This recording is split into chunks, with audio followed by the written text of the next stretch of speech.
গোটেই ৰাজ্যজুৰি আমি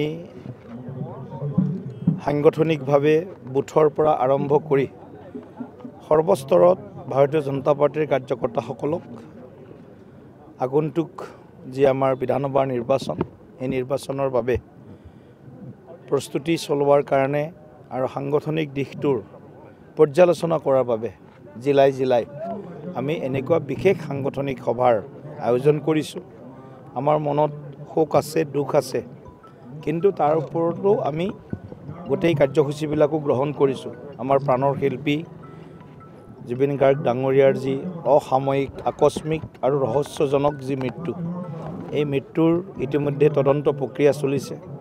গতিকে আমি বিজেপিৰ প্ৰতিগৰাকী কাৰ্যকৰ্তাই মনে প্ৰাণে বিচাৰিছোঁ যে এখন পানী নহৰাকা এখন চাৰ্জশ্বিট SITয়ে ন্যায়ালয়ত দাখিল কৰক, যাতে কোনো দোষী ইয়াৰ পৰা সাৰি যাব নোৱাৰে আৰু দৃষ্টান্তমূলক আৰু কঠোৰ শাস্তি যাতে সেইসকলে পায় আৰু জুবিন দাক যাতে ন্যায় দিব পাৰে।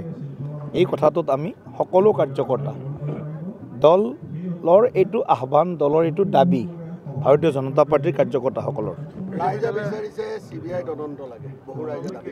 চাওক, এতিয়া আমাৰ দুটা তদন্ত, এটাটো হ'ল SIT, আনটো হ'ল জুডিচিয়েল কমিশ্যন, ন্যায়িক আয়োগ, আৰু এইফালে আমি আৰু এটা আৰম্ভ কৰিছে ইতিমধ্যে যে ফাষ্ট ট্ৰেক আদালতত ইয়াৰ বিচাৰ হ'ব লাগে। ফাষ্ট ট্ৰেক আদালত মহামান্য উচ্চ ন্যায়ালয়ে এইটো গঠন কৰিব আৰু সোনকালে বিচাৰ প্ৰক্ৰিয়াটো ফাষ্ট ট্ৰেকলৈকে হস্তান্তৰ কৰিব। সেইটো আমাৰ সকলোৰে দাবী আছে।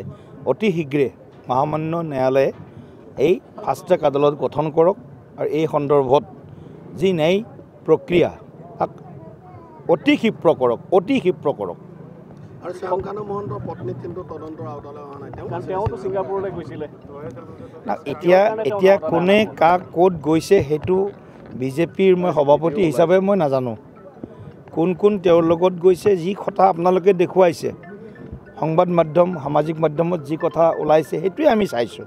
কিন্তু কথাটো হ'ল, মই কৈছোঁ কোনো দোষী যাৰ প্ৰতি সন্দেহ আছে, দোষী বুলি মই এতিয়া ক'ব নোৱাৰোঁ যিহেতু চাৰ্জশ্বিট দাখিল হোৱা নাই, যাৰ প্ৰতি সন্দেহ প্ৰতিগৰাকীকে বুক কৰিব লাগে, প্ৰতিগৰাকীকে তদন্তৰ আওতালৈ আনিব লাগে।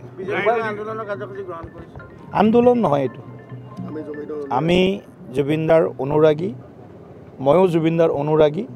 মই জুবিন হ'ব নোৱাৰোঁ বা আপুনিও জুবিন হ'ব নোৱাৰে, আমি সকলো জুবিনদাৰ অনুৰাগী। গতিকে জুবিনদাৰ অনুৰাগী হিচাপে জুবিনদাই ন্যায় পোৱাটো আমি হিয়াৰ পৰা বিচাৰিছোঁ।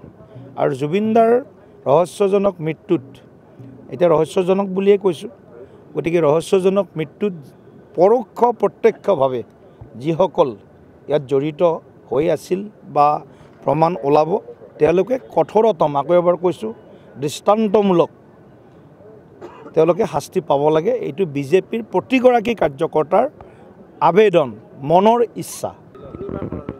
তিনিবাৰ সলনি কৰা নাই। আপোনালোকে বস্তুটো যিহেতু ইণ্টাৰপ্ৰিটেশ্যন বদলাই দিলে, ময়ো জুবিন, আমিও জুবিন মানে কোনো জুবিন হ'ব নোৱাৰে। আপুনিও ক'লে জুবিন হ'ব নোৱাৰে, মই ক'লেও মই জুবিন হ'ব নোৱাৰোঁ। মই জুবিন মানে মই জুবিন অনুৰাগী, আমি জুবিন মানে আমি জুবিনৰ অনুৰাগী। Spirit is dead. কিন্তু যেতিয়া নেৰেটিভটো আপোনালোকে বেলেগ ধৰণে ইণ্টাৰপ্ৰেট কৰিলে, আপোনালোক বুলি মই সকলোকে ক'ব খোজা নাই, এছামে যেতিয়া নেৰেটিভটো বেলেগ ধৰণে কৰিলে, তেতিয়া আকৌ সহজভাৱে ৰাইজে বুজাকৈ আমি কৈ দিলোঁ যে ময়ো জুবিন অনুৰাগী, আমিও জুবিন অনুৰাগী। ইয়াৰ পিছততো কোনো সলনি হোৱা নাই।